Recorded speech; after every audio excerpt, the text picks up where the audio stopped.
বিসমিল্লাহির রহমানির রহিম। প্রিয় দেশবাসী, আসসালামু আলাইকুম। শুরুতেই মহান আল্লাহর দরবারে শুকরিয়া আদায় করছি। হাজারো শহীদের প্রাণের বিনিময়ে আমরা দেশ এবং জনগণের স্বাধীনতা, সার্বভৌমত্ব রক্ষা করতে পেরেছি।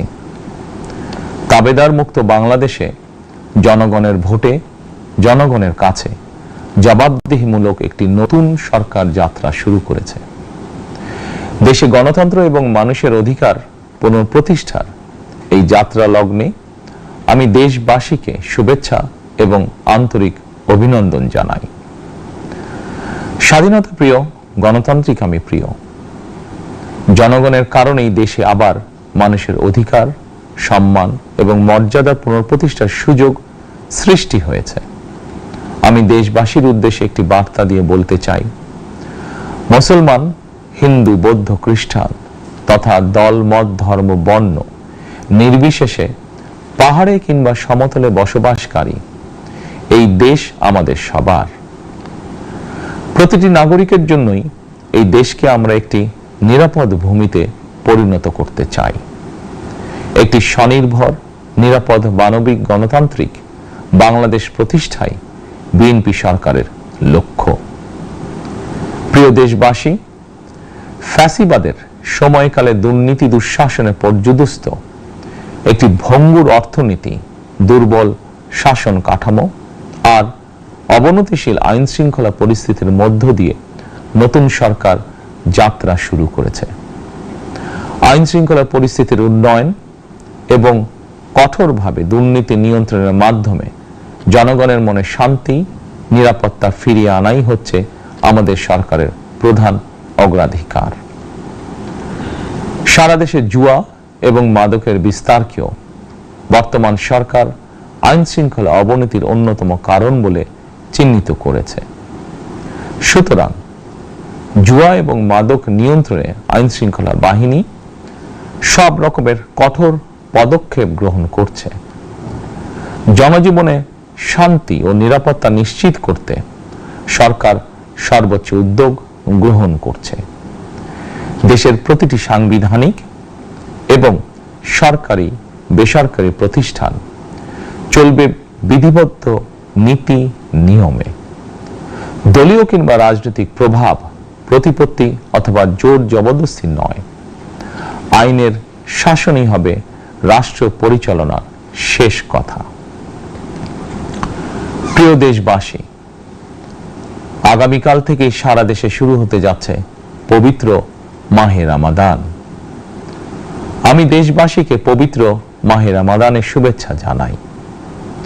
রমাদান আত্মশুদ্ধির মাস। আমরা যদি আত্মশুদ্ধি শব্দটির মর্মার্থ উপলব্ধি করি, তাহলে এই মাসে মানুষের ভোগান্তি বাড়ার কথা নয়। যদিও আমাদের অনেকের মধ্যেই এই মাসটিকে ঘিরে ব্যবসায় অধিক মুনাফা লাভের প্রবণতা লক্ষণীয়। আপনাদের প্রতি আমার বিনীত আহ্বান, রমাদানের পবিত্রতা রক্ষার্থে এই মাসটিকে আপনারা ব্যবসা মুনাফা লাভের মাস হিসাবে পরিগণিত করবেন না। দ্রব্যমূল্য যাতে সাধারণ মানুষের নাগালের বাইরে না যায়, এ ব্যাপারে ব্যবসায়ীরা দয়া করে সতর্ক থাকবেন। হাজারো প্রাণের বিনিময়ে একটি মাফিয়া সিন্ডিকেটের পতন ঘটিয়ে রাষ্ট্র এবং সরকারের জনগণের অধিকার প্রতিষ্ঠার অঙ্গীকার নিয়েই আমরা রাষ্ট্র পরিচালনার দায়িত্ব গ্রহণ করেছি। বিএনপি সরকার সকল ক্ষেত্রে অনাচার, অনিয়মের সকল সিন্ডিকেট ভেঙে দিতে বদ্ধপরিকর ইনশাআল্লাহ।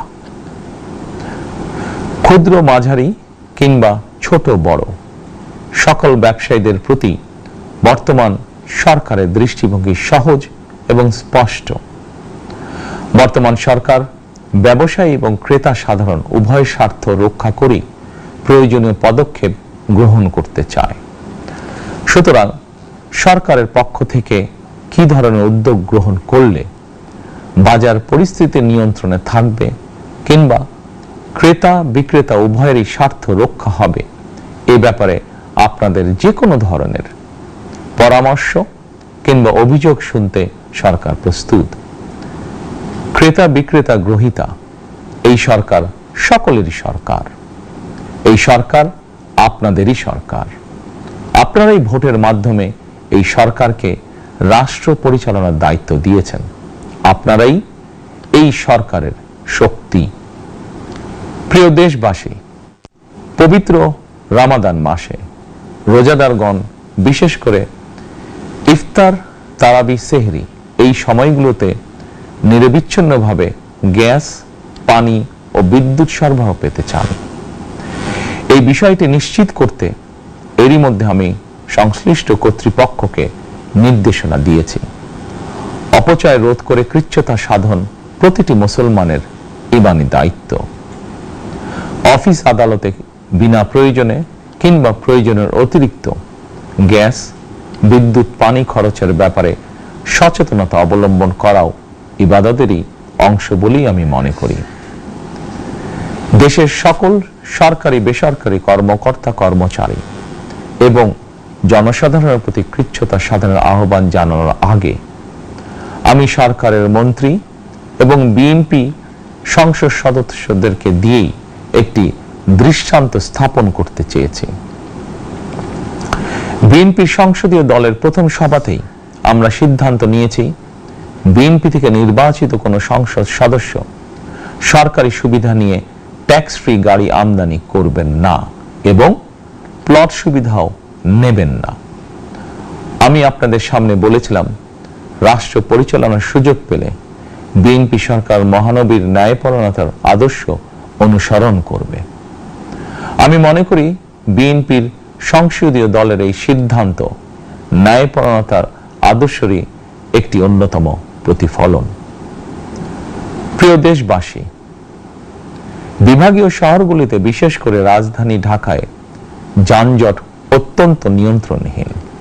হাটে মাঠে ঘাটে, অফিস আদালতে জনগণের ভোগান্তির শেষ নেই। জনজীবনের নানা ক্ষেত্রে জনদুর্ভোগ লাঘব করা না গেলে জনমনে স্বস্তিও ফিরবে না।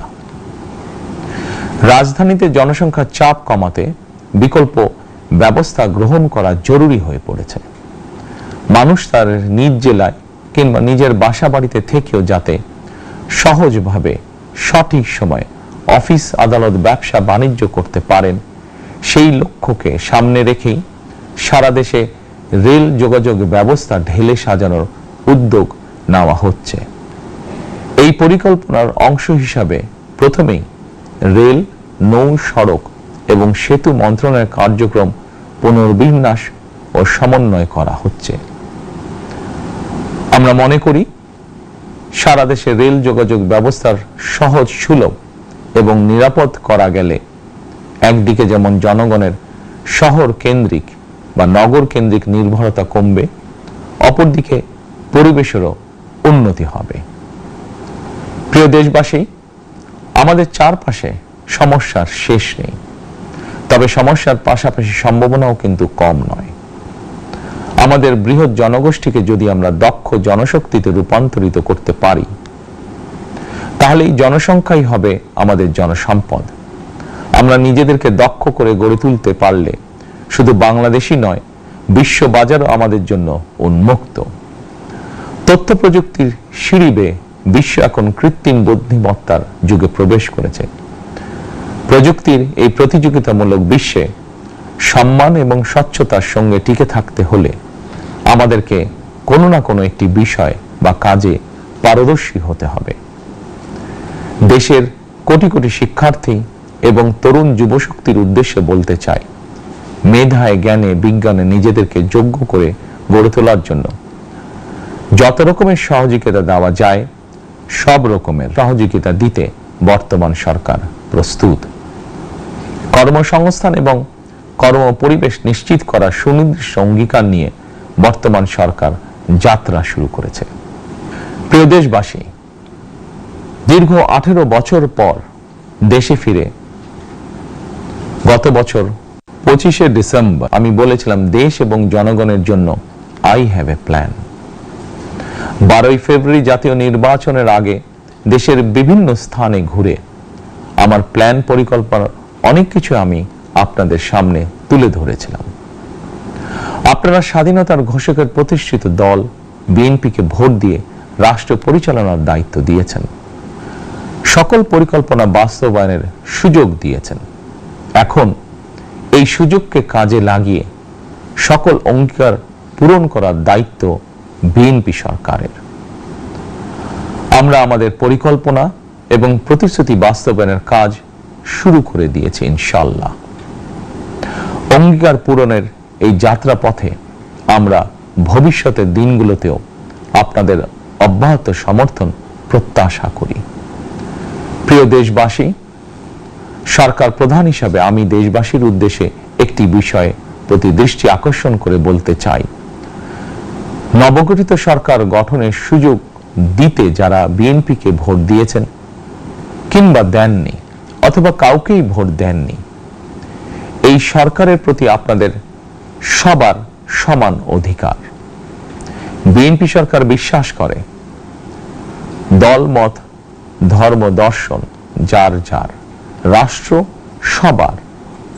এই দেশে এই রাষ্ট্রে একজন বাংলাদেশী হিসাবে আপনার আমার আমাদের প্রতিটি বাংলাদেশী নাগরিকের অধিকার সমান।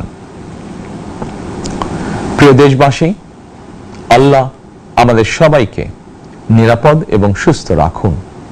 আল্লাহ আমাদের সকলকে ইতিবাচক পরিকল্পনাগুলো বাস্তবায়নের তৌফিক দিন। পবিত্র রমাদান মাস শুরুর শুভ লগ্নে আল্লাহর দরবারে এই নিবেদন রেখে আমার বক্তব্য শেষ করছি। আল্লাহ হাফেজ। বাংলাদেশ জিন্দাবাদ।